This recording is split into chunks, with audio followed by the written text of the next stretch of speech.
Hey everybody, welcome back to Disco Elysium, in which we might finally, hopefully, cross our fingers, get some information about the hanged man from the Wild Pines Rap here.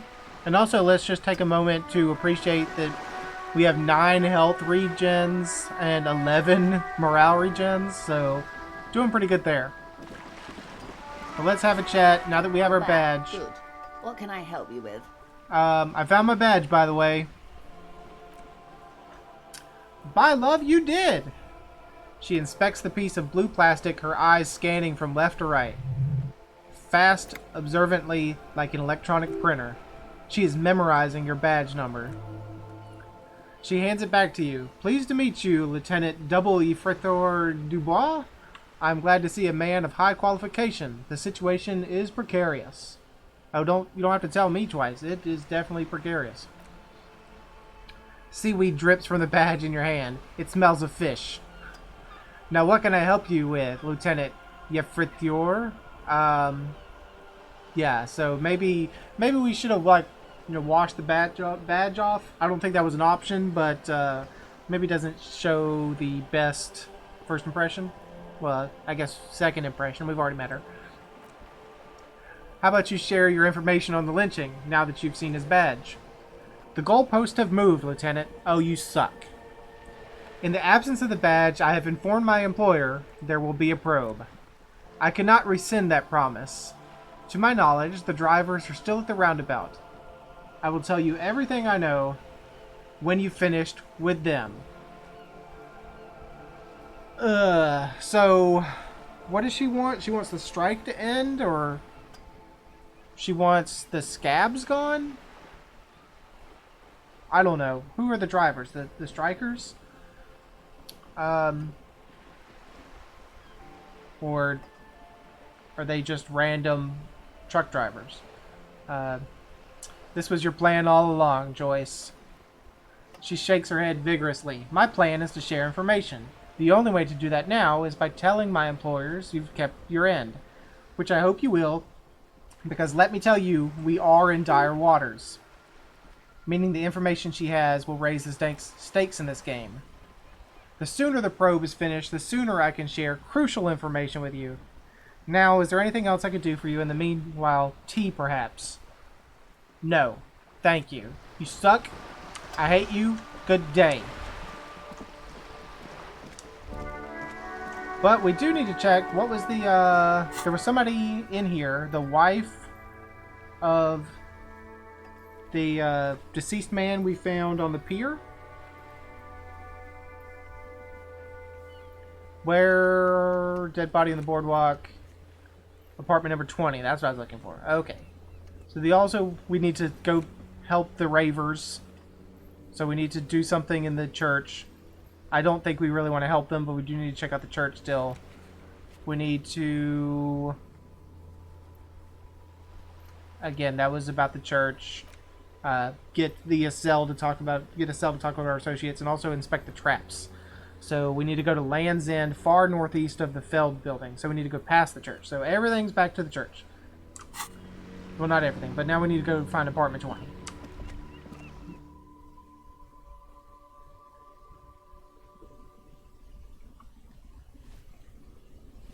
You like that tooltip said, need to pass time? Read a book. Reading passes time quickly.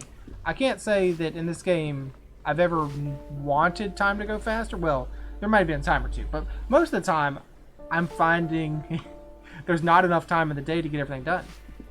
Give me a moment. I'm looking for Billy Magin. Do you know where she lives? It's about Victor, isn't it? It's always about Victor with her.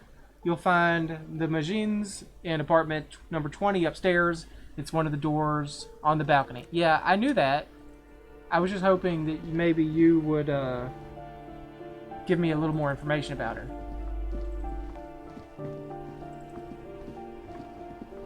So we'll go up on the balcony and see what's going on.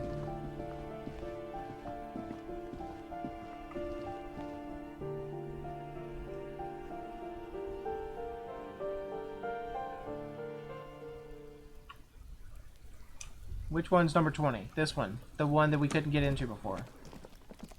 I do like that I'm just running around with a crowbar in my hand, looking menacing. A weathered brown door, the number reads 20. Something smells good.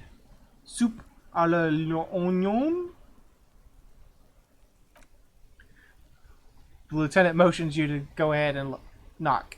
Hold on, Kim. We should discuss this before we move on. What should we expect? You're right. Let's talk this through. He looks at the apartment door and lowers his voice a bit. You hear light footsteps passing by the door and some folk music playing on the radio. We have our first preliminary identification. In all likelihood, the deceased is the husband of Billy Magine. We need to confirm this as well as deliver the death notification to Billy herself. Now, delivering a death notification is never an easy task. There's a reason why it's often called the most stressful part of our job. This is why it's usually done in pairs. You got this. I'll be monitoring reactions, ready to act as if necessary. Blah, blah, blah, blah. Do you have any advice on how to tell her? What if I don't want to do this? Kim, I don't want to do this. Let's turn around. Okay, do you have any advice? Just don't say that you know how they feel. You don't. That's true. That's a good bit of advice. Okay. All right. I mean, I don't want to do this, but I have to do it, and I'm not gonna say let's just leave. This is a task we need to do.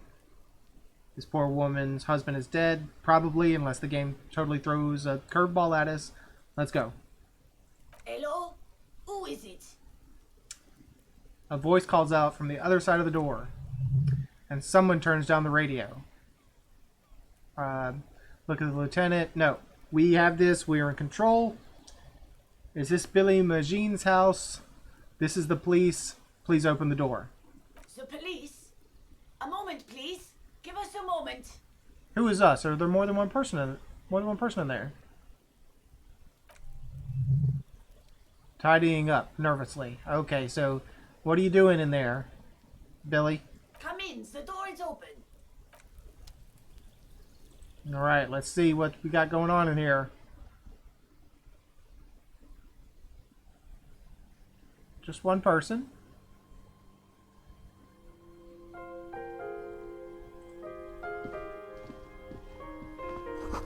An empty pack of red Astra cigarettes hidden under the bed. Same brand of cigarettes you found in the trash next to the deceased. Okay, so let's talk to the poor lady before we go. I mean, in all the other times I've played this game, I was like, oh, let's check out every single thing in the room. But first, let's talk to the woman first. It's you from the book stand. Did you come to bring my cockatoo back? It is you. By George, we've seen this woman before. She smiles nervously before the smile vanishes from her face. I don't think I introduced myself properly. I'm Billy. Would you like something to drink?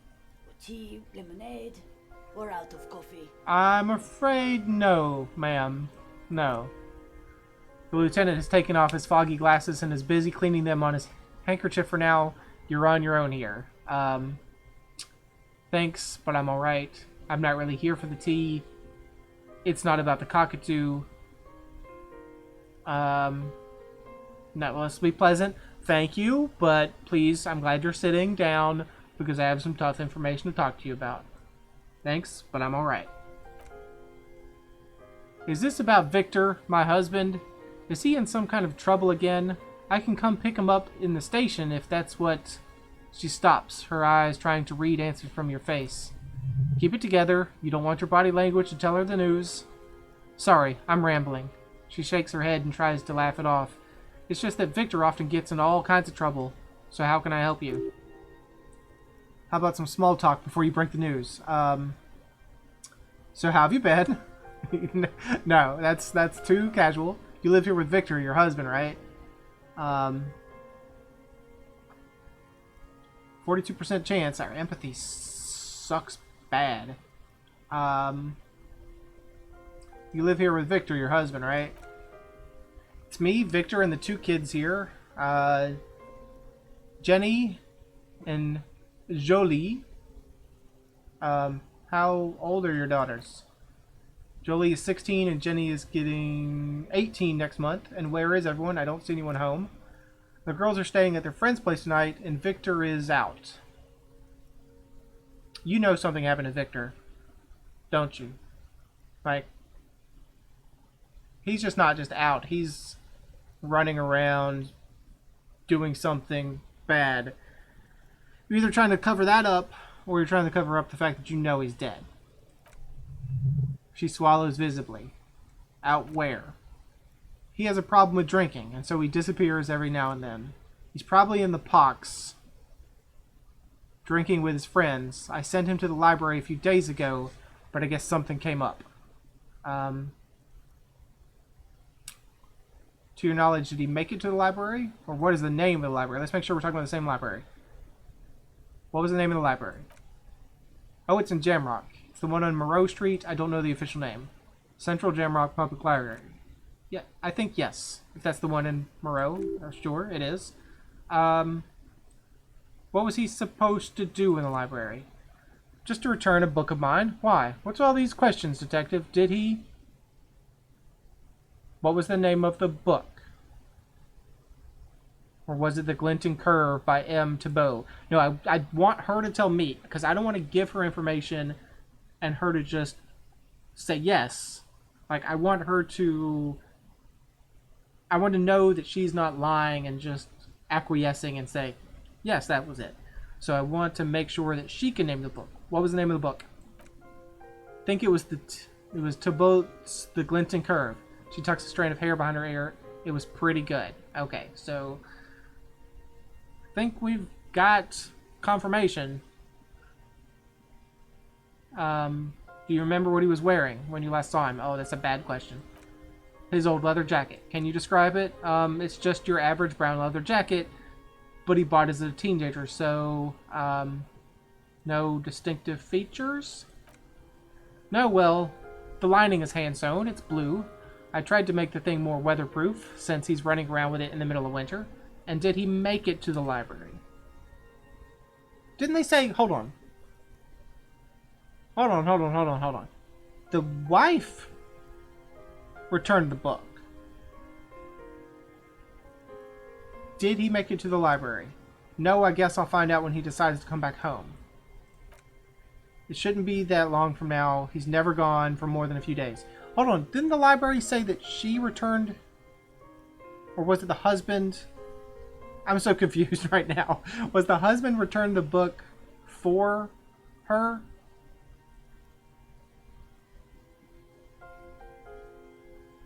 Or, I don't know. I've lost it.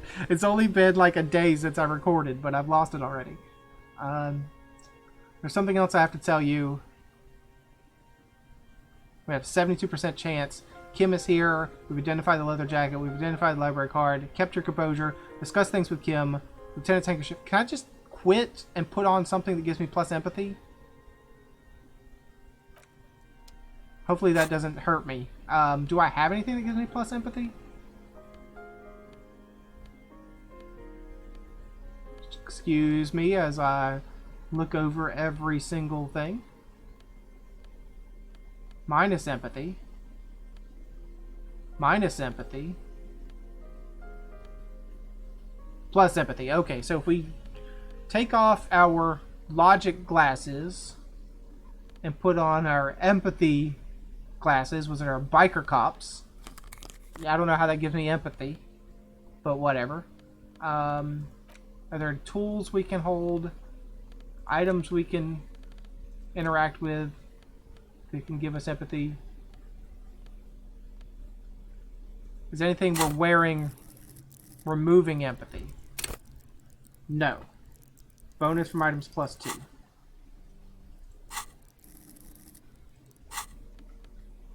Just confirm over on the left. We're getting an empathy +2 because we're holding the ledger and we're wearing the glasses. Okay. So now... Okay, so we didn't get a negative for walking away from canceling that conversation. So we have an 83% chance of passing this check. I need to tell you about your husband, ma'am. Yes. We needed a 17. We got a 23. We just completely crushed it.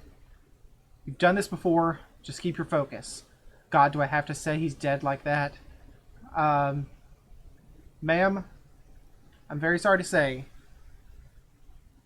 but your husband, Victor Magin, was found dead on Martinet's boardwalk. What did you say? Your husband, Victor Magin, is dead. I'm very sorry for your loss, ma'am. Hopefully he says it with a little more empathy than what I said. Oh. She touches her neck, eyes pale like pearls in seawater. Oh, but he was just... She looks at the kitchen table where 2 cigarette butts are still in the tray. But he was just here, alive. We understand this comes as a huge shock. I want you to know that me and my partner are here for you. If you have any questions, take your time, ma'am. What happened to him? She turns to you. Her neck and cheek are covered in red blotches. Her double chin is shaking. Okay, so I had some misgivings about her, but she's... I think I was completely wrong. She's giving all signs of being in shock and not being a conspirator. It's still early to say, but at first glance it seems like he slipped in his head. It was an accident. He fell through a hole in the boardwalk and hit his head.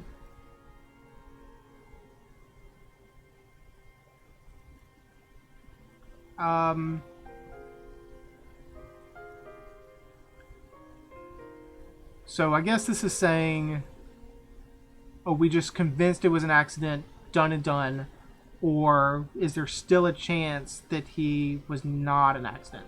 So it's still too early to say, or definitely it was an accident. I'm going to leave it open. At first glance, it seems he slipped and hit his head. Was he drunk? Alcohol may have played a role, yes. We don't know yet, but we will let you know when the results arrive. And we don't know. He smelled like alcohol, but maybe they poured all the alcohol on him. I mean, we're probably just grasping at straws here, but I don't want to confirm something without the toxicology. So we will let you know when the results arrive. I see. And you just found him there, lying in the cold? How long had he been there? If you say 2 days, maybe, you'll be etched in her mind forever. It's hard to say at this point. It couldn't have been long. 2 days, maybe. It couldn't have been long. I mean, 2 days is kind of long. But let's be empathetic. Let's try to be empathetic. It couldn't have been long. It's not your fault. You know, he hadn't been sitting out there rotting in the cold. How you can rot in the cold. The cold impairs rot, but it couldn't have been long. We'll just leave it at that. She blinks, eyes welling up with tears as her hand starts searching for something from the pockets of her dress. The handkerchief! Here, take this. Give her the lieutenant's handkerchief. No words. Just give her the lieutenant's handkerchief. Don't give her the lieutenant's handkerchief. It's too special. No, let's not... Let's just hand it to her. No words. Hopefully it's not really disgusting. Because didn't we, like, blow our nose on it or something? We wiped our mouth after we puked. Hopefully we've cleaned it since then. Just give her the handkerchief. Item lost. The lieutenant's handkerchief. A small terrified smile quivers on her face as she takes the handkerchief and wipes away her tears. She looks disoriented. Is there anyone we could call for you? A friend, a family member, someone who would be here for you? No. I just need to tell my girls. The air gets sucked out of her lungs suddenly. This is unreal. God, should I call them? Should I tell them to come home? No. A day. Right. So they don't need to... You don't need to... Like... You don't need to have the trouble of having to process this yourself and also having to explain it to them. No, take a day to recover. You'll be better prepared when they come home tomorrow. Or, yes, they should know. You want us to call them and ask them here. No. Compose yourself. and then you'll be prepared to explain it to them tomorrow. Good, that's probably the right thing. Thank you. Just tell me, what do I need to do next? Where is he? Can I see him? We've taken him to the city morgue. The local coroner will be contacting you shortly to arrange the funeral. Here's his number in case you wanted to contact him earlier. That's very nice, Kim. I'm glad you had that all set up. Very good call. He hands her a leaflet with the morgue contact information. Is there anything else that the RCM could do for you? No, I'll call you if something comes up. I'm still... She rubs her face, runs her fingers over cheeks that have become numb. Thank you. Thank you for telling me. I'll call if... Again, I'm very sorry, ma'am. Lieutenant nods at the woman, then looks back at you, his voice lowered. We should step outside and talk. Set the library card by her and leave the room. I mean, I wanted to inspect the rest of the room. Guess I can't do that.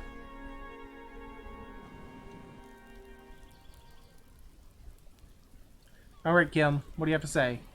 That she did it? You did well. You did well. The lieutenant says as soon as you've left the apartment. The balcony feels cool and quiet with a stunning view over the district. What now? I'll call the station when we're finished with the day and let them know the name of the deceased. That's it? That's it. We should get back to our case now that our duty here is done. What about Billy and her kids? They'll manage. Well, that's not very nice. Alright, this is closed then. Let's go. We can't get back inside, so, I wonder how more, like, involved that whole thing was. Like, what did we miss? What other paths could that have taken? Was he really killed? And not just hit his head? Was there something in the,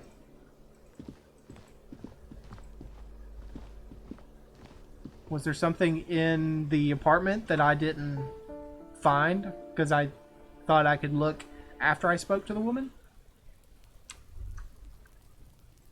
Alright, let's just get on out of here. Goodbye, Kuno S. You have anything else to say except for being bad? Trying to sneak up on me again. Yeah, I'm not trying to sneak up on you. Please leave.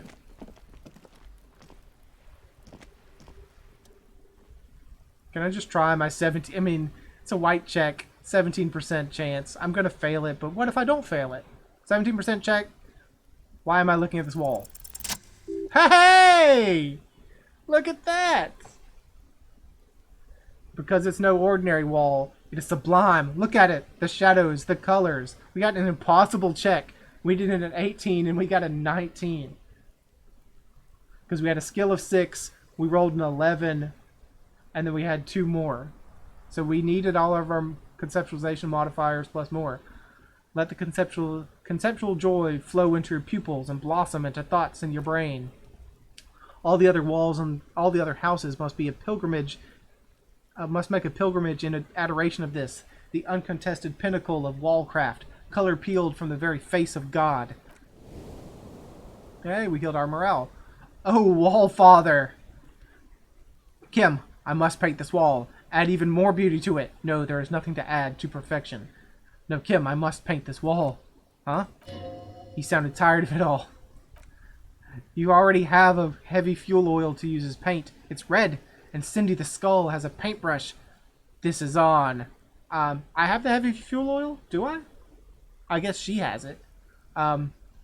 First, I know you're tired, Kim, but take another look at this wall. Draw nourishment from its beauty, or I already have the paint. Do I have the paint? How do I have the paint? Where do I have the paint? I just need to get a paintbrush from Cindy the Skull. You need to take another look at this wall, Kim. Mm-hmm. Yeah, he thinks we've gone nuts, but we've been nuts the whole time. I just need a paintbrush. If you must. How do I have... What do I have that's paint? What did I... Oh, a banged up fuel canister. I forgot where I get that. Where did I get that? Okay, well, forgot I had that. I'm just carrying around a jerry can full of fuel and I forgot all about it. That's fine. Cindy. Can I get up to see you, Cindy? Is there stairs? Cindy, please give me a paintbrush. I must paint.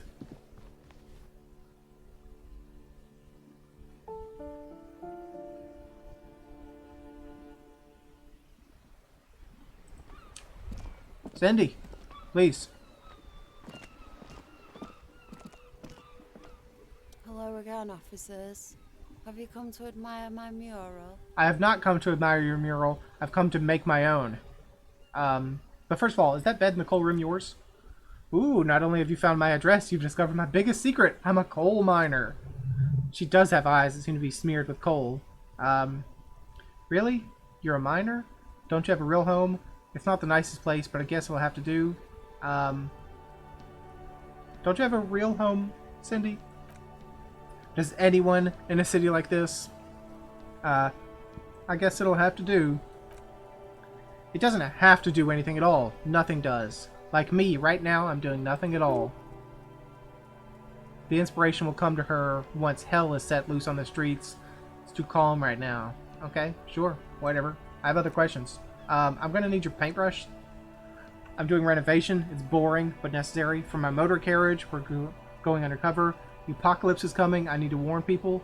For art. It's for art, okay? Well, if it's for art, but what kind of art are we talking about? To be honest, I haven't really thought of everything yet, but I'm sure I will. Everything is sad and shit, and we need art to make it okay. Just give me the brush. Grand art. Art deluxe. The artiest art. The most groundbreaking. The... Let me stop you right there, piggy. You have no idea, do you? No idea. No brush. Fuck off. Okay, so guess that was wrong. Cool. No brush then. Not a problem. To crush a man's dreams like that, I hope you're happy. Dang.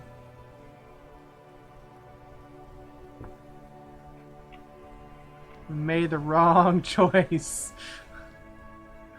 I guess we probably needed to say that everything was shit. Now we need 18, and it's a red check. It cannot be redone. There's no way we can get our conceptualization up that far. That sucks. As you turn, a bright light catches your eye, making you squint. Where's it coming from? From a distant sunset, a stage light, flash photography, nowhere in particular. It's what superstar law officers do. They squint at lights. Oh, did we say enough superstar things? They squint at lights and they solve shit. Actually, now that I hear superstar and law official in a sentence, they sound weird together. Yeah, that's me. I've been establishing my superstardom hard lately. I mean, we kind of have. We've been rolling some good numbers. Yeah, you have. You're a big dick cop. Dick Mullen. Salam Rocky Bye. Badass. On the edge, disco cop. Time to recede into a ludicrous fantasy world. Here we go. Camera. Lights. Action. Wait, what's that about a ludicrous fantasy world? No, fuck you. No. Camera. Lights. I mean, shouldn't we do lights, camera, action? Shouldn't we turn the lights on before we turn the camera on? But maybe we're trying to save electricity. Action. Thought gained. Some kind of superstar. With a sudden flash, the world freezes around you, and you along with it. In an iconic monochrome solution. It's a black silhouette against a rasterized orange world. It's on. So we gained a thought that we're some kind of superstar. Gives us -10 logic.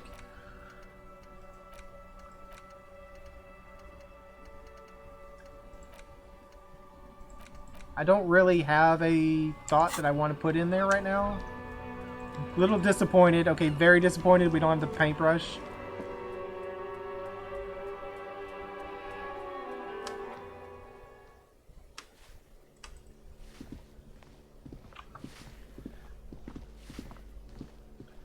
We were leaning too heavy on the superstardom and not enough on the everything is shit angle. Okay. I mean, I find it hard to believe that that's the only paintbrush in the entire town. But whatever. Time to get back to the church area.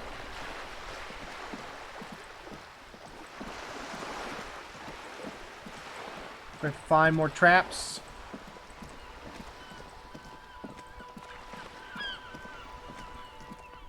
We still have to find someone that knows about a gun. Forgot about that. I forgot that's what we were supposed to be doing. We gotta do something about the people, the truck drivers.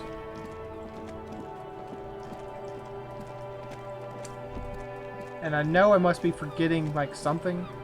Mr. Mr. Pawn Shop guy. You don't happen to have a paintbrush on hand, do you?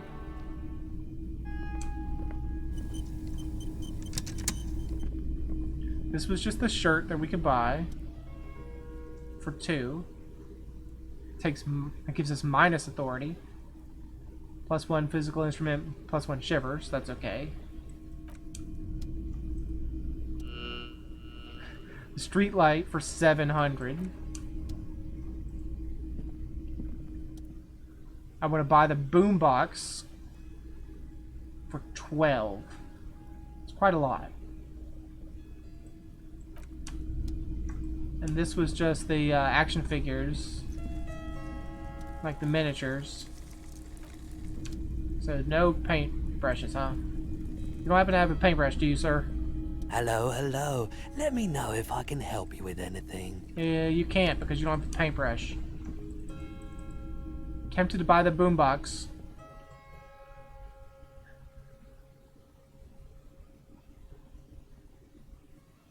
But I'm hoarding my money for some reason. Maybe it's because it costs 20 to spend the night. Even though we don't have to spend that money anymore. Because we have the place over here in the fishing village, whatever it's called. Alright. Alright, just keep a move on. Keep a good jog. I'm sorry about this, Kim. I mean, just think of it as training. We're training your body to be a better cop. I know you're a detective and not like a beat cop, but maybe running is good for detectives. Gotta find that extra trap. Gotta look past the church into some place called the Far End, Land's End, something like that.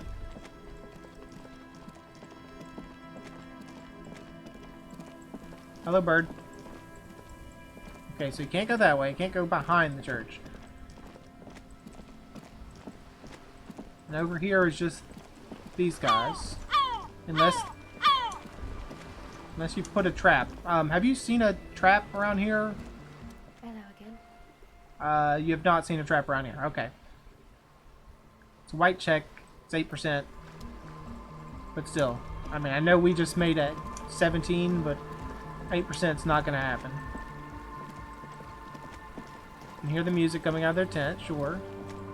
Alright, let's keep going. Let's keep going. Up through here, maybe.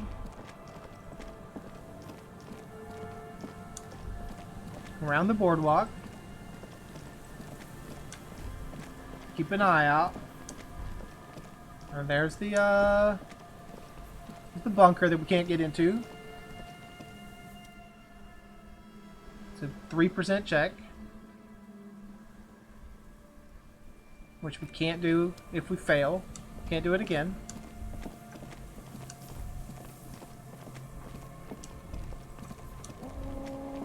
Oh, hello. Okay, so we see that.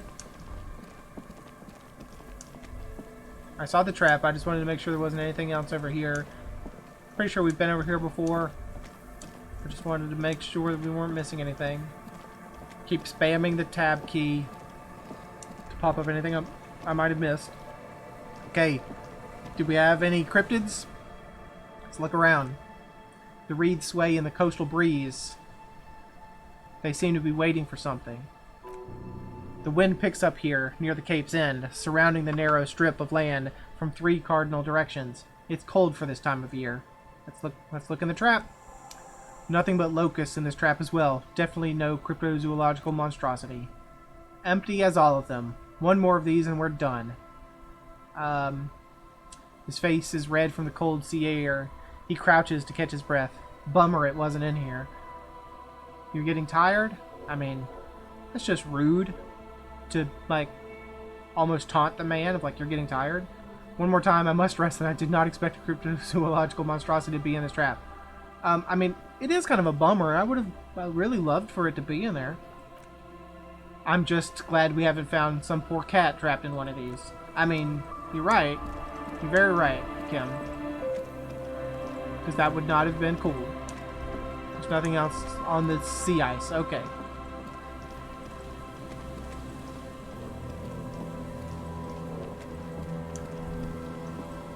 And now we've trapped ourselves.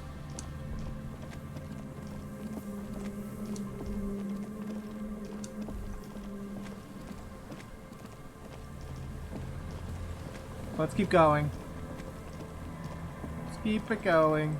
One more trap to check, and it's pretty close by, I think.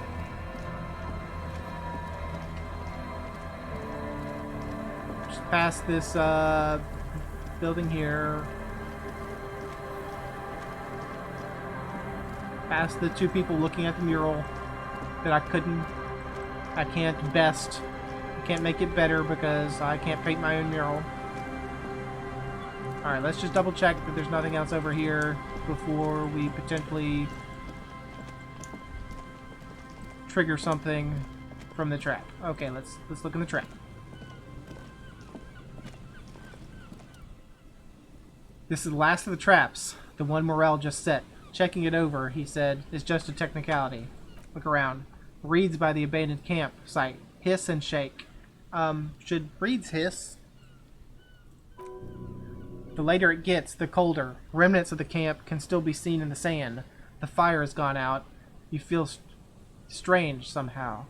The fire that's gone out, you feel strange somehow. Reach for the trap. The trap feels light and silent as you pick it up. Something's different here. There's no locusts. Look closer. No locusts! No phasmid either, but still. It's empty! Morel didn't leave it empty! No. Let's not shock anything, let's not scream and scare anything off, just look closer. The lieutenant studies the trap with you. Well, the bait worked on something. This doesn't mean it was a reed monster, though, unless you see one in there. It's just an empty trap. The netting is a little untidy, messier than the others, like someone or something picked up the trap and shook it before dropping it back on the ground. Actually, I do get the feeling that someone or something may have messed with the trap. What if it was the phasmid? What if it ate them and got out? Yeah, it probably wasn't the phasmid, but still, Morel needs to know. You're right, but they still need to know. You're right. This crypto research has been stupid. Is it possible that Morel did it himself? So he could have plausible deniability? They'd be like, look, something got the locusts. Never mind that I just let them go when everyone's back was turned. I have the feeling that someone or something may have messed with this trap. Perhaps our cryptozoologists have competition in the form of an actual entomologist, or someone else is sabotaging them.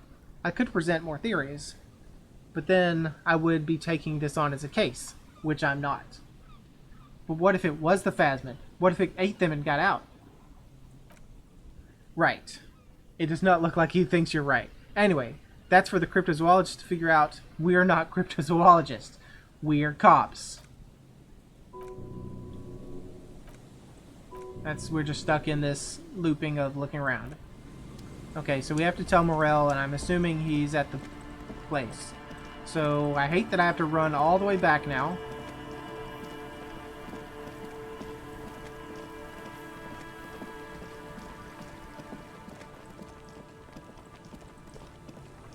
It's kind of a waste of our time that we have to do this, but, you know, whatever.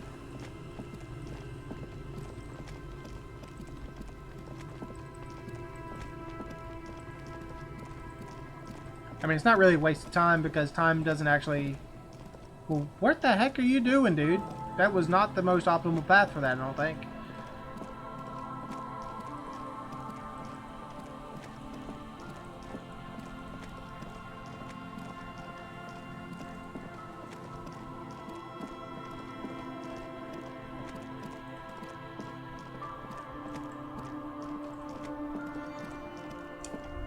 Where are you going?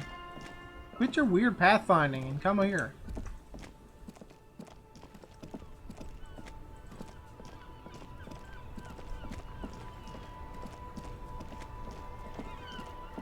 Let's go talk to him.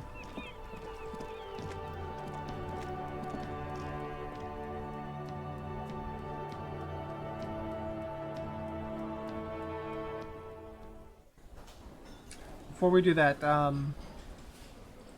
we have any tasks about the dead guy? Like, we don't have to call it back in and say we did it? Okay. Hello, Morel. Well, first of all, Lena, found your husband. He's right there. Oh, sweetie, I don't even know how to thank you for finding my husband and helping him out. I hope we haven't been too much trouble for you. Just doing my job, ma'am.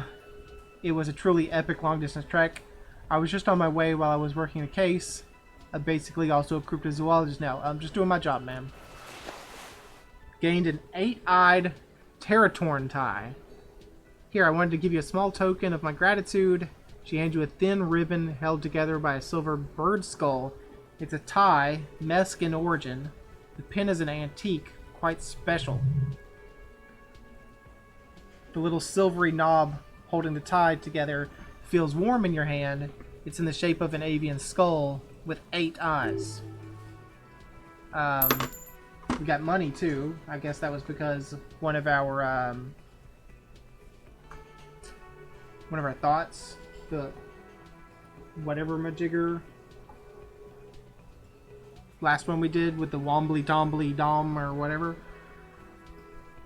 I don't know how we just got money out of thin air, but whatever. You could ask her about this when you get the time. It's probably a cryptid, but the phasmid, of course, is more important.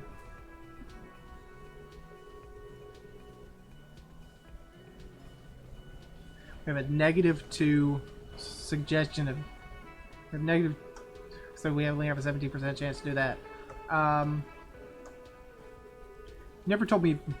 You never told me you've seen the phasmid. Oh, you don't want to hear about some old woman's ramblings? Ramblings? Nonsense. Your description of the phasmid is the most precise I've ever heard. But darling, I didn't even get the size of it right. You were a child, my dear. Really, it's extraordinary what you were able to describe. Now go on. Tell our friend about it. He's proven his interest in the field. Reflexively, the lieutenant readies his familiar notebook. Well, it was summer. I was building a racing track out of sand on the beach near a tall stand of reeds. Quite a tall one. Many times my height, if I remember. When all of a sudden... Wait. Where was this? And how old were you? No need to interrupt her. What happened? I looked up and one of the reeds moved. Not like a plant, but like a living thing. I stood up. It stood up and looked at me. Its body unfolded, like some antique toy. I've never seen anything like it. The reeds turned into a creature. I didn't know this could happen, so I reached my arm and touched the thing. It felt just like a stalk of reed, but it moved, swaying, towering above me. After a while, 20 seconds, a minute maybe, it left, went into the reeds. Did you follow it? I tried, but I was only a child. There was mud and high water. I couldn't see it anymore. I was just standing there, knee-deep in mud, looking around me. And then what? I ran back home to my grandmother and asked her if reeds could walk and told her they were looking at me. Of course, she just laughed at me, but I knew what I'd seen. For years, it was a story I told at parties, when I wanted to impress boys, that sort of thing. Of course, most people just look at it as a strange, amusing anecdote. So did I, honestly, but then I met Morel. We were on a date, can you imagine? She tells me a story, and it's the most detailed report of the Insulated phasmid I've ever heard. The sounds she told me it hissed. Our reeds hissed as well. It did, yes, like reeds in a gust of wind. The way it moved, the color, how some of its limbs were white like marble. It matched perfectly with what I know from other accounts. It was amazing. If it weren't for Elena, I might have given up hope years ago. It's no exaggeration to say that she restored my faith in my profession. He looks at her with admiration, forgetting a wide smile on his face. You were on a date? Our first, yes. The old woman looks at her husband tenderly. The glance is tender, yes, but tempered by something else. A thought she can't express even to him. Interesting.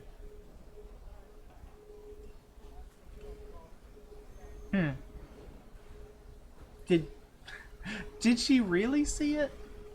Did she like this guy and knew that he liked the phasmid, so she made it up?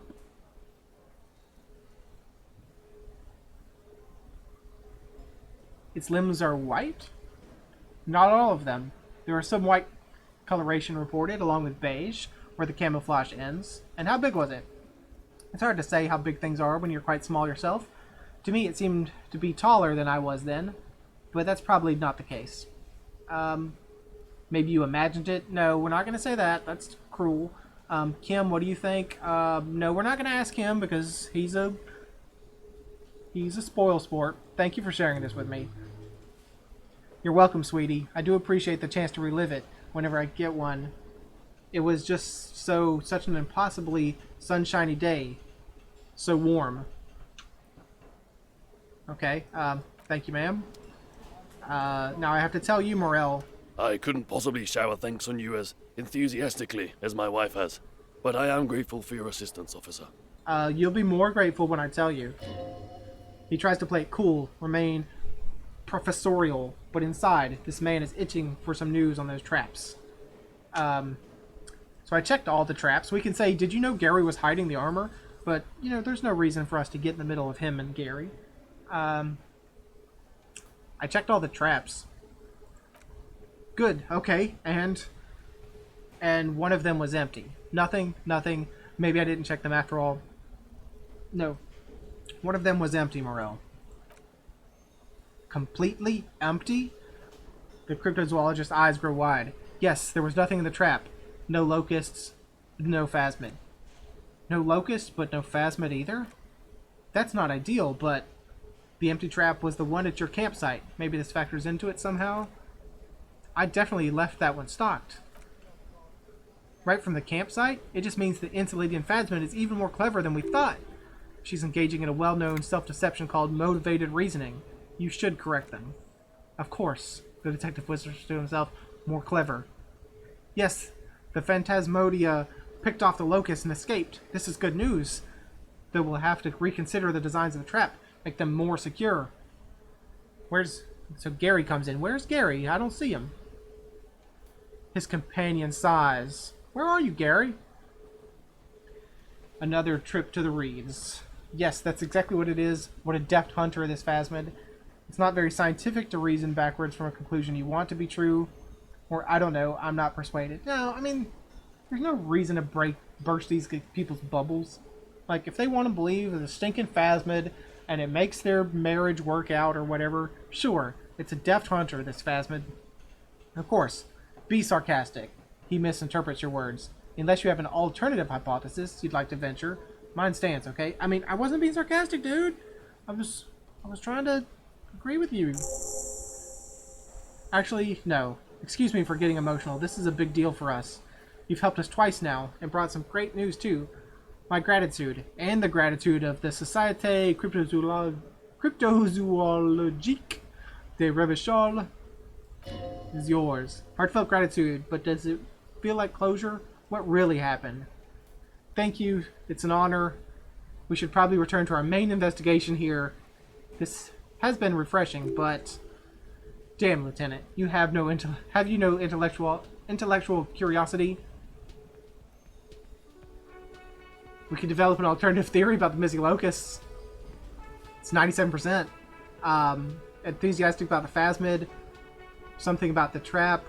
But we insulted Morel, so we get a -1. I mean, we weren't trying to insult him. But let's go for the 97. I really thought we'd fail it because we had such a good roll earlier with that mural. Consider the way the empty trap was disturbed, as though shaken. Most likely the hands of the young person, hands small enough to fit inside the trap, too. You should ask the red-headed boy, Kuno. I think a little hooligan called Kuno may have stolen the locusts. A little hooligan? What would a child want with bugs? A shadow of worry passes over the woman's face. Oh, my dear Morel, you've been an old man for too long. Kids love to torment insects, almost as much as they love to torment old folks. I'll talk to the little gremlin and see if anything comes up. Delinquents, my favorite. It doesn't sound like it's really his favorite.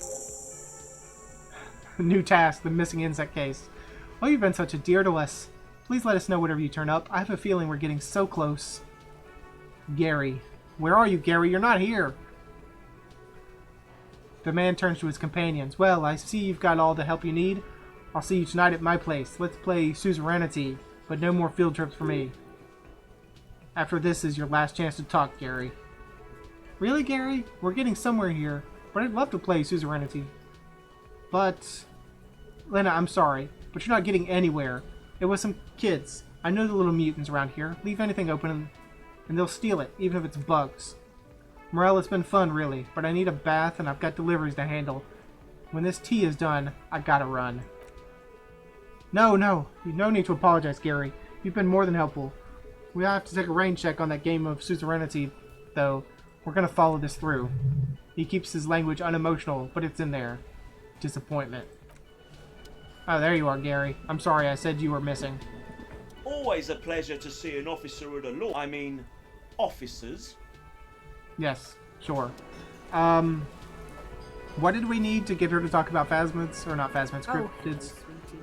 So nice to see you again. Suggestion. So, we have -2 suggestion. Why do we have -2 suggestion? That's all for now, ma'am. Is it clothing? Is it thoughts? White satin shirts. And then we have probably a thought. -2 suggestion there for being a pretentious wanker. Yeah, so if we can change out the shirt, there's probably really no need to get into this, but if we change out the shirt with something else, all we have is the cuirass, which is that a shirt or is that a jacket? It is the shirt. Okay, so let's take it off and look at our options. Oh, we just have our naked belly. Okay, so we can't do the white satin shirt because that's the negative suggestion. We could do the white polo shirt, which gives us -empathy. Or we could do the fair weather cuirass, which also gives us -empathy. It gives us +1 pain threshold, so we'll put that on. Is there anything else that gives us suggestion? +1 suggestion?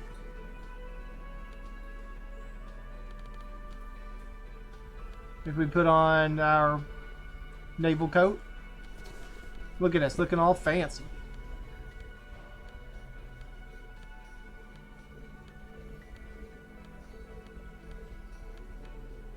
And what is this thing she gave us? The eight-eyed Terratorn tie.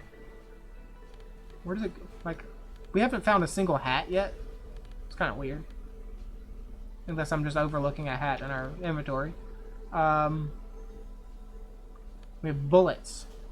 You've got no bullets. So +1 Inland Empire, +1 Volition versus +1 Inland Empire. So it's just a guaranteed better. You can't see it because we have the jacket on, but please tell me about. Oh, hello, sweetie. So nice to see you again. 92%.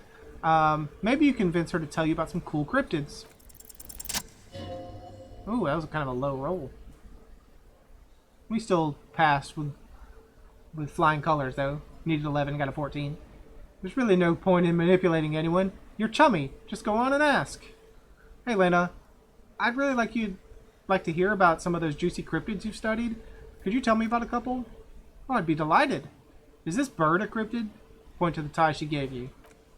No, it's the cryptid. Wow, the cryptid? Oh, yes. The small silvery skull shines between your fingers, its beak sharp. Okay, what is it? The eight-eyed Terratorn, the largest flying avian ever discovered, with a wingspan of 11.5 meters. It was thought to have gone extinct 3,500 years ago. Some even doubted the fossils were real. A mutation, they said. Until mutation. All of evolution is a mutation. Until it was cited by renowned Gottwaldian explorer and naturalist U. Plattenkalk in 21. Okay, got another 2 gold. 2 real. Getting up on that. Maybe we want to buy that boombox after all. This renown seems to be a little dubious. Your own catalog comes up completely empty, but of course, you're not all-knowing. I need to hear about the sighting.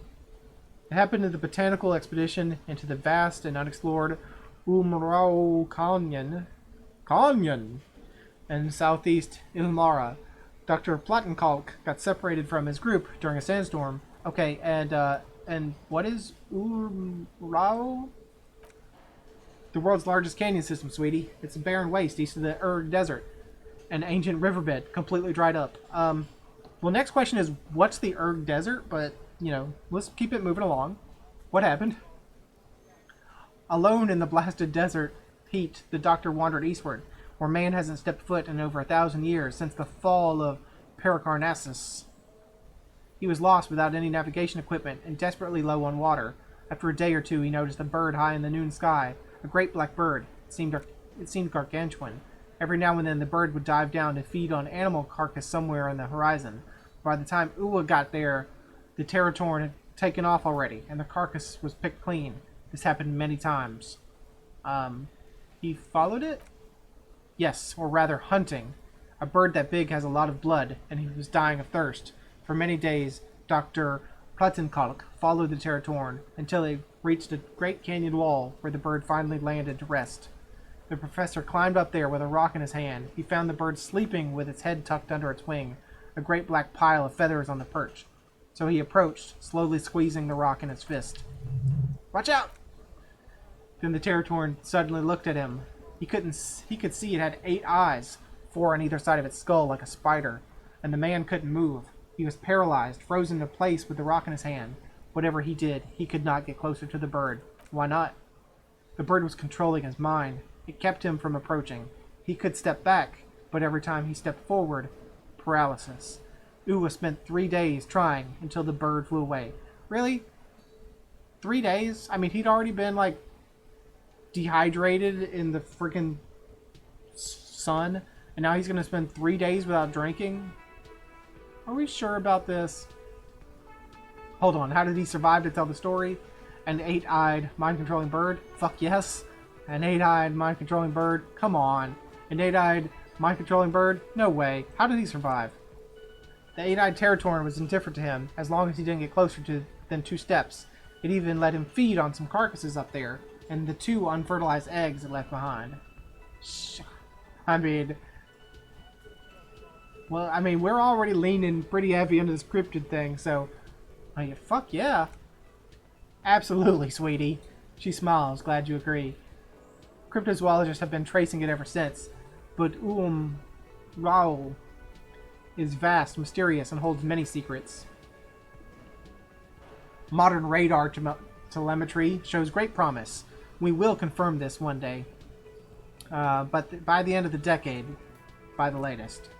This one I liked. The lieutenant puts down his notes. Not only does it have 8 eyes, and it is a living fossil, and the largest bird ever to live, it also does mind control. I think you're being a little sarcastic, facetious, Kim. He's sincere. He likes the audacity of it. Really? Really? He does? Okay. So that was the last anyone saw of it? Or okay, so it's never been seen again? That was the last anyone saw of it? Sadly, yes. There are numerous reports of 8-eyed bird skulls from Ilmara, and then there's the striking resemblance to the Pericarnassus imperial eagle, an ancient heraldic symbol that are hard to pass off as coincidence. The imperial eagle, too, had 8 eyes. Not really, it's just a stylization, the way they drew eyes. It's not a zoological drawing. It's not hard to pass off as coincidence. Very, very hard. Or that are hard to pass off, yes. So they're saying it's not a coincidence. This one's very famous. Everyone knows it. People will be looking at that tie on you and thinking, that man's into cryptids. So what else do you want to know? What's the biggest cryptid? That would be the giant of Coconur. The giant lives in the most arid parts of the vast Coconur Desert in South Samora, casting a strange light across the barren wastes. What do you mean, an odd light? A mirage, or a psychogenius luminance. She does not elaborate further on the nature of this luminance. How big is it? No one knows for sure. It's like an awful mountain appearing from below the horizon and expanding to cover almost a third of your field of vision. Are you sure it's not the sun? Are we talking about a sunrise here?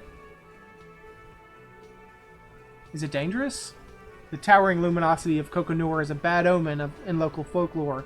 Some say it is a fata morgana, others a fate unimaginable. Hooey, no animal can be that large. It's a mirage. That's what makes it so peculiar.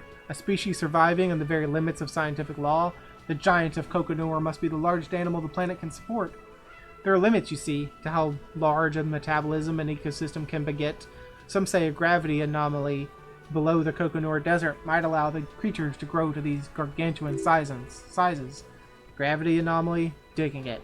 Digging this parascientific stuff right here. Okay, what's the tiniest cryptid? Cryobacter catlensis. So it's some kind of bacteria then. Yes, a unicellular bacterium that was discovered in one of the northernmost points of Katla on the Boreal Plateau by renowned geologist Caitlin Mijanou some 70 years ago. And what's so special about it? The bacterial colony Mijanou found had remained alive while frozen in ice for longer than anyone could reliably estimate, certainly from before recorded history. Mijanou disappeared shortly after injecting herself with the bacteria she had brought back to study, no doubt in hopes of prolonging her own life. Wait, she injected herself with it?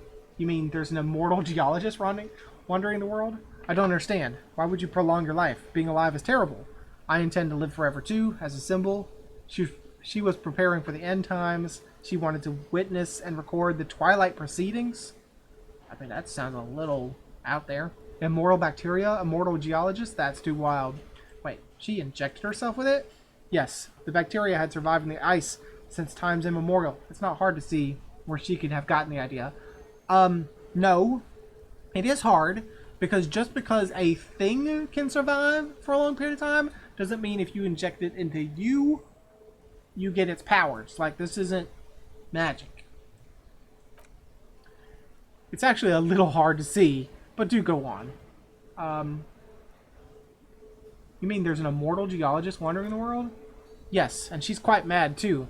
After she treated herself with the bacteria, she stopped aging, but she also became increasingly eccentric and irascible,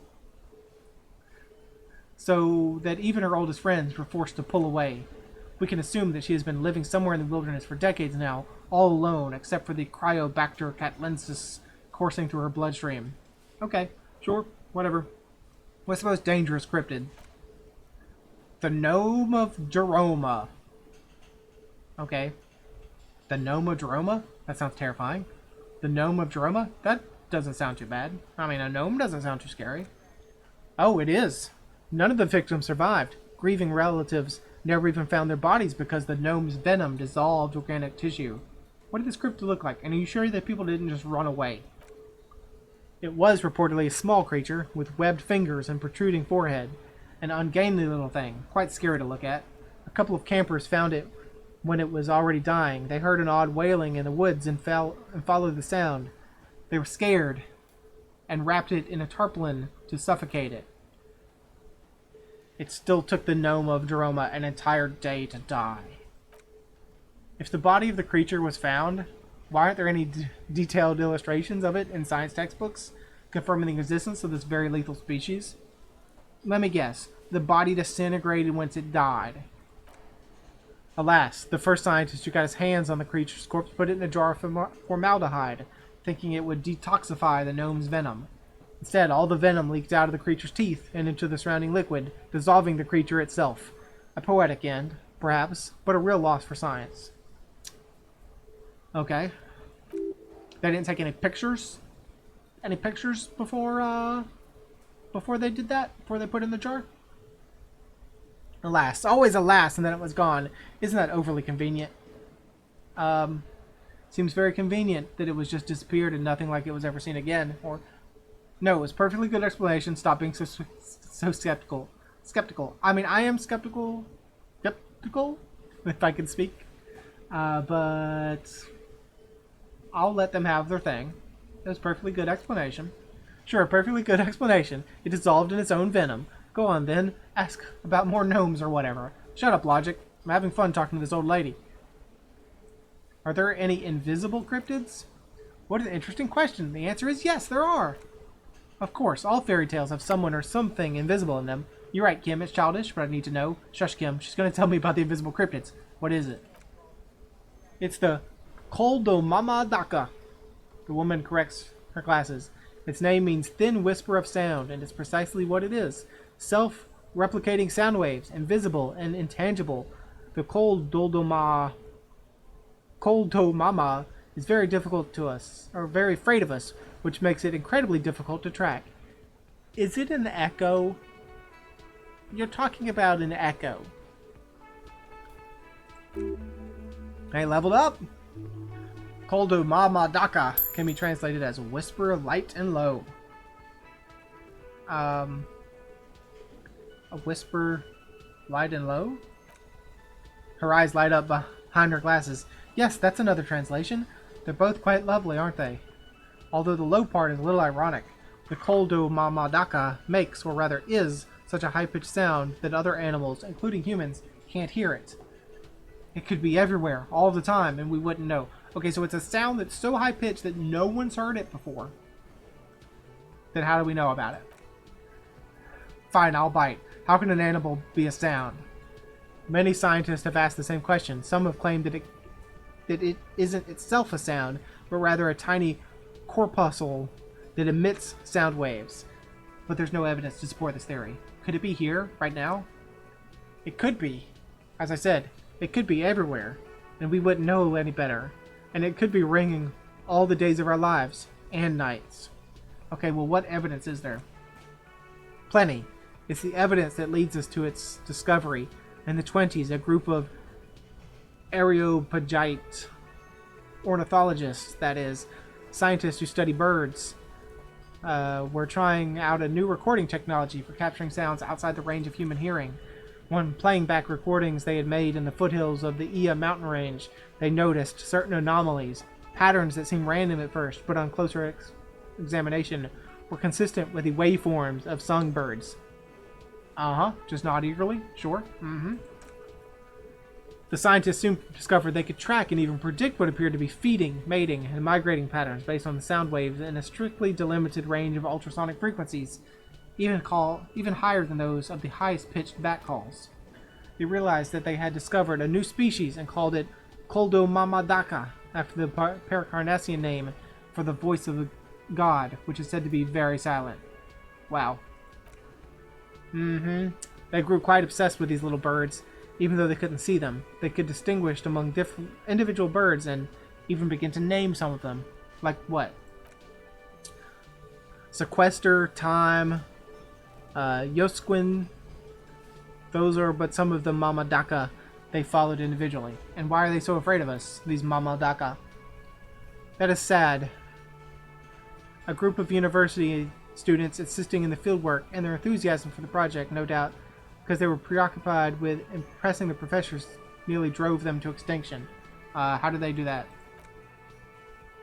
They tried to communicate with it, and had no other means but sound, so they started sending out sound waves at frequencies they thought might match the Mamadakas. And what happens when a sound wave meets another sound wave with the same frequency, dear? They cancel each other out. Haha! Psst! They cancel each other out. They cancel each other out. Exactly. And these tests were performed so recklessly that they happened upon the right frequency. Well, then they wiped out most of the population. After that, their corpuscles appeared to have migrated somewhere. There have been recordings of anomalies similar to those spotted in Iya, but they've been few and far between. It's impossible to confirm the presence of any stable Koldomamadaka population anywhere. Of course, a common thread in these disappearance and an unfalsifiability. Unfalsifiability, there we go. I like the story though, man. I'm glad you did, dear. Thank you. Lena, thank you very much. We need to discuss something else. That's all. Thank you very much. Now, I'm gonna end the episode soon, but I just want to check on some other things in the room first. Stay masculine, my dude.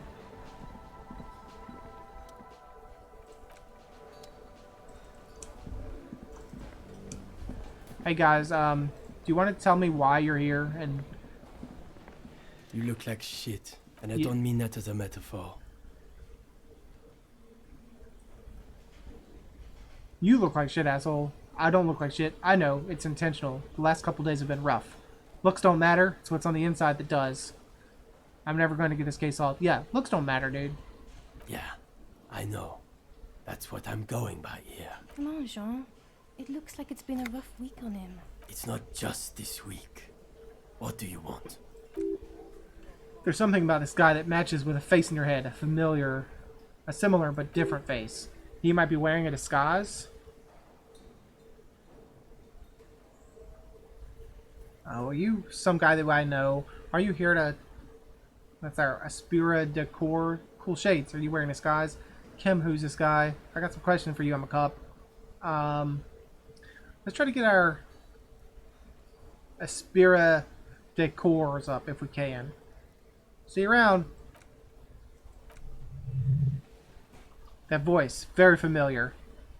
Did you hear it when calling to your station and reporting your badge? Wait, your voice, I recognize it. Oh really? I wonder where.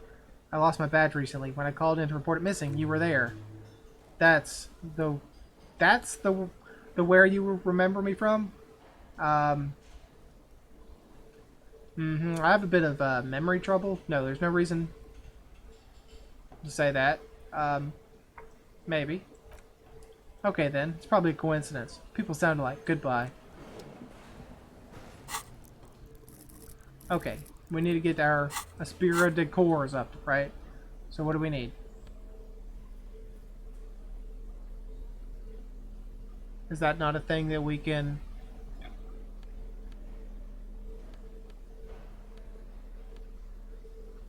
Patrol cloak. Done.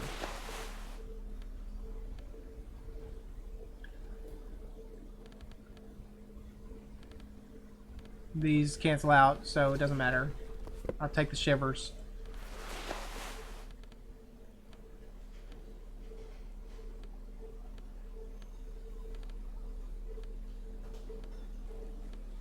Wow, there's really nothing that I have that gives me plus that, huh?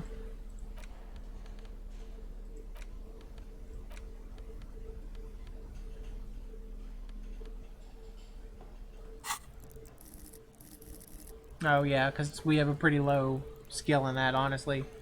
That sucks.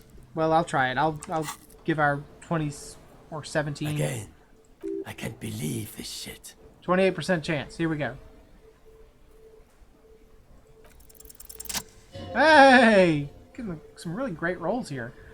You know what it is. It's like the two of you know each other. Just ask him. Tell me the truth. Do you know me from somewhere? Oh, I definitely know you from somewhere. Another life? From where? From another life? Yes, from another life. A different life. Maybe the life of a police officer belonging to the ranks of the... To what station do you think you would really belong to in this alternative and total fictional reality? Oh, of course it's the 41st precinct. Okay. The man sounds genuinely excited. That's plausible. That's entirely plausible. Now we're really getting somewhere. He gives you a long, meaningful look and adds, somewhere good. Okay, let's talk more about that hypothetical Station 41 you mentioned. Okay, the hypothetical 41. Yeah, let's fantasize about that. I'm not busy. You're not busy. Let's just play around. I mean, I'm kind of busy. This episode's going real long. So what would our relationship be in this alternative universe? Let's be crazy. Let's say you and I are partners. How's that for a thought experiment?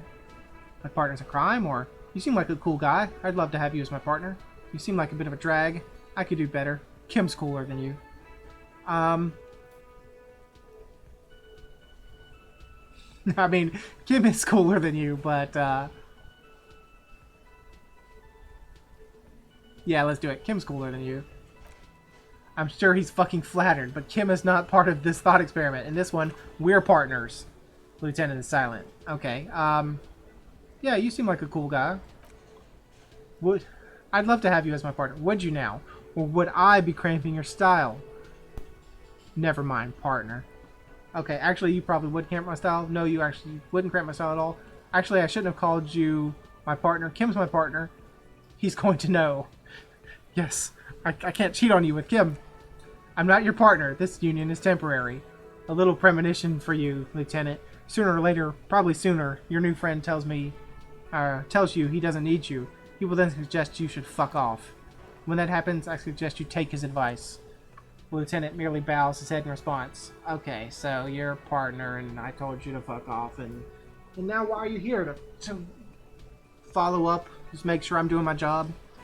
Do you have a crime to solve? Oh, no, no, no. You see, I enjoy watching other better cops solve crimes, and let me tell you, it's been quite a privilege seeing you work. This isn't helping. Well, who else are in our imaginary police station? You're not going to believe this, but police officers.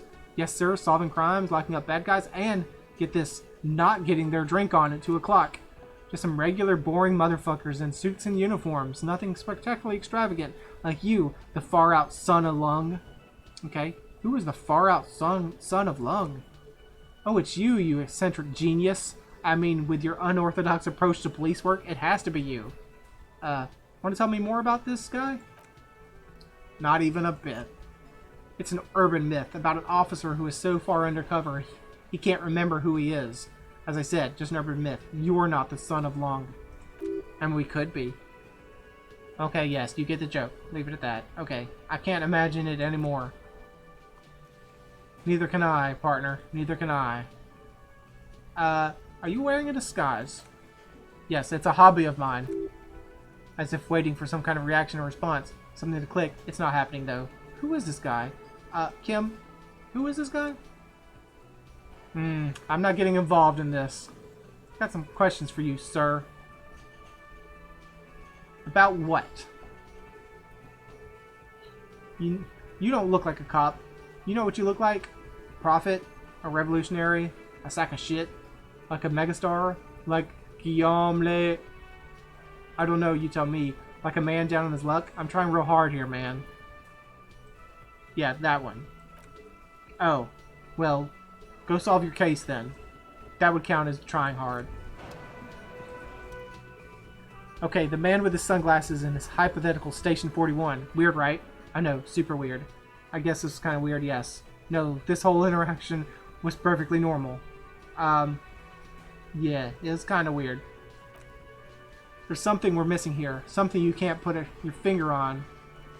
You know what? Just ask him. I know it sounds crazy, but still, I was thinking the same thing. I should just ask him if it's from the, if we're from the same station. It's impossible. I don't want to waste my time. Okay, just ask him. Are you for real, Mike? I can't believe this shit. Are we from the same police station? I'm going to say no, just to see what you'll say to that. What do you say? Okay. Yeah, probably not. I don't remember you from anywhere. I'm just okay. Okay. Jin. He said okay. Give it a rest. Ah, we have your name. Your name's Jun. Okay, I was clearly wrong. He is a firefighter, male nurse, animal control agent, something of that kind, not a cop. Go on with your cop work. Don't let me stop you again. Okay, this episode's going real long, but I kind of want to end it talking to both of these guys, so... Yes? Hello, lady. Are you with him? Of course I'm with him. Why do you ask? He's an asshole. He seems like a cool guy. You look cute together. Nothing. Just wondering. He's been treating me like an asshole. You're an asshole. You know what? Maybe we're both assholes. Please. Let's not turn this into another exchange, okay? Oh God, what did we do? Look, are we or are we not from the same police station? God damn it, you leave her alone. Keep your weird bullshit to yourself and be professional for once, for fuck's sake. Can I actually help you with something? Yes, you could tell me. Of course, preposterous. I mean, you would remember if they were, right? Who forgets their squad mates? That's not possible. Okay, goodbye. Well, I guess we know who they are, sort of, but we don't know why they're here. Hopefully they're not here to arrest us. They haven't arrested us yet. But, look at our money. I think we can go buy some cool stuff. But anyways, like, this game is so great. That's all I have to say. This game is great. But, thanks for joining me. Hope you enjoyed it. I hope to see you again next time.